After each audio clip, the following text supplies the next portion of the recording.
Aimé David Césaire est né le 26 juin 1913 dans l'habitation Eyma. Il faisait partie d'une famille de 7 enfants. Son père, Fernand Césaire, était administrateur gérant d'une habitation à Basse-Pointe, puis après concours nommé au bureau des impôts comme contrôleur des contributions, et sa mère, Léonore Hermine, était couturière. De 1919 à 1924, Aimé Césaire fréquente l'école primaire de Basse-Pointe, commune dont son père est contrôleur des contributions, puis obtient une bourse au lycée Victor Schœlcher à Fort-de-France. En septembre 1931, il arrive à Paris en tant que boursier pour entrer en classe épocale au lycée Louis-le-Grand, où dès le premier jour, il rencontre Ousmane Socé Diop à la Sorbonne, puis Léopold Sédar Senghor dans les couloirs du lycée Louis-le-Grand, avec qui il noue une amitié qui durera pendant plusieurs années. En septembre 1934, Césaire fonde avec d'autres étudiants antilo-guyanais et africains, parmi lesquels le Guyanais Léon Contradamas, le Guadeloupéen Guy Tirolier, le Sénégalais Léopold Sédar Senghor et le Sénégalais Birago Diop, le journal d'étudiants noirs. En 1935, il adhère aux Jeunes communistes. Construit comme idéologie coloniale française de l'époque, le projet de la négritude est plus culturel que politique. Il s'agit au-delà d'une vision partisane et raciale du monde, d'un humanisme actif et concret à destination de tous les opprimés de la planète. César déclare en effet: Je suis de la race de ceux qu'on opprime. En 1934, il épouse Suzanne Roussine, avec qui il partage intérêt intellectuel et passion pour le surréalisme. En 1935, il est reçu au concours d'entrée à l'école normale supérieure Martinique en 1939 pour enseigner avec son épouse Suzanne Roussy au lycée Schœlcher comme professeur de lettres, particulièrement des élèves de première AA et B1, précise Marcel Jean-Claude, Louis-Alexandrine.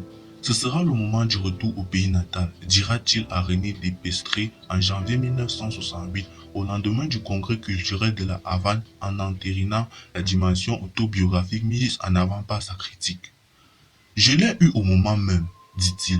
Je l'ai écrit au moment où je venais de terminer mes études et que je retournais à la Martinique. C'était la première fois que le contact que je reprenais avec mon pays après 10 ans d'absence. Et j'étais vraiment envahi par un flot d'impressions et d'images. Et, en même temps, j'étais très angoissé par la perspective martiniquaise.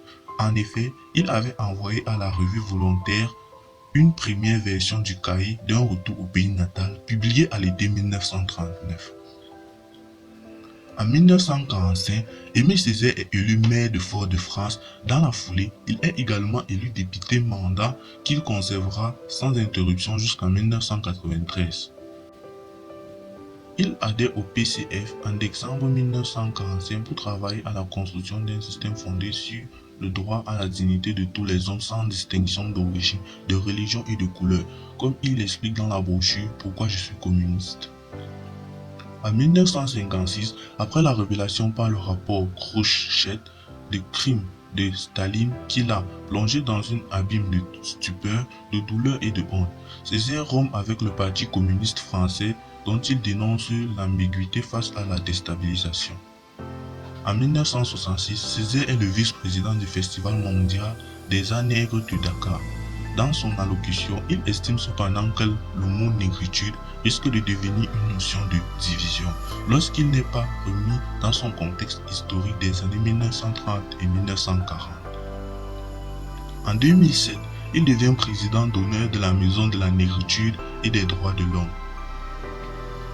Le 9 avril 2008, il est hospitalisé au CHU Pierre Zobda Titman de Fort-de-France pour des problèmes cardiaques. Son état de santé s'y aggrave et il meurt le 17 avril 2008 au matin. Des obsèques nationales ont été célébrées le 20 avril 2008 à Fort-de-France. En présence du chef de l'État, un grand discours a été prononcé par Pierre Aliquet, son ancien premier adjoint à la mairie de Fort-de-France.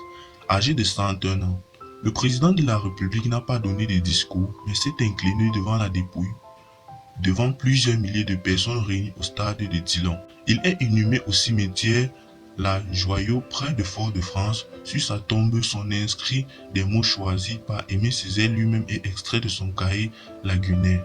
La pression atmosphérique, ou plutôt historique, agrandit démesurément mes mots, même si elle rend somptueux certains de mes mots. 1939, cahier d'un retour au pays natal. 1946, les armes miraculeuses. 1947, Soleil coupé. 1950, Corps perdu. 1960, Ferment. 1961, Cadastre. 1976, œuvre complète. 1982, Moi, laminaire. 1994, la poésie. 2010, 7 poèmes réunis suivis de la voix de la Martinique. En 1958, Et les chiens se taisent. 1963, la tragédie du roi Christophe. 1966, une saison au Congo. 1969, une tempête. 1948, esclavage et colonisation. 1950, discours sur le colonialisme. 1987, discours sur la négritude. De nombreux édifices, notamment des structures scolaires, portant son nom depuis sa mort. En Martinique, l'aéroport de Fort-de-France, le Lamentin a été rebaptisé Aéroport international de Martinique Aimé Césaire le 15 janvier 2007. Paris, dans le premier arrondissement, le quai Aimé Césaire est situé le long de la Seine. Sur la rive droite, il est intégralement compris entre le fleuve et le jardin des Tuileries. Il a été inauguré le 26 juin 2013 par le maire Bertrand Delanoë. Une bibliothèque municipale du 14e arrondissement porte le nom d'Aimé Césaire.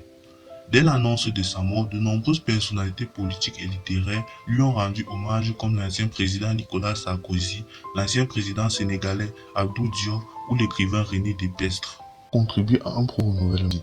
Son premier recueil, Cahier d'un retour au pays natal en 1947, exprime à la fois la souffrance et la quête de liberté du peuple antillais, dont le poète se veut le porte-parole. Ce souffle épithéâtral est particulier, la tragédie du roi Christophe.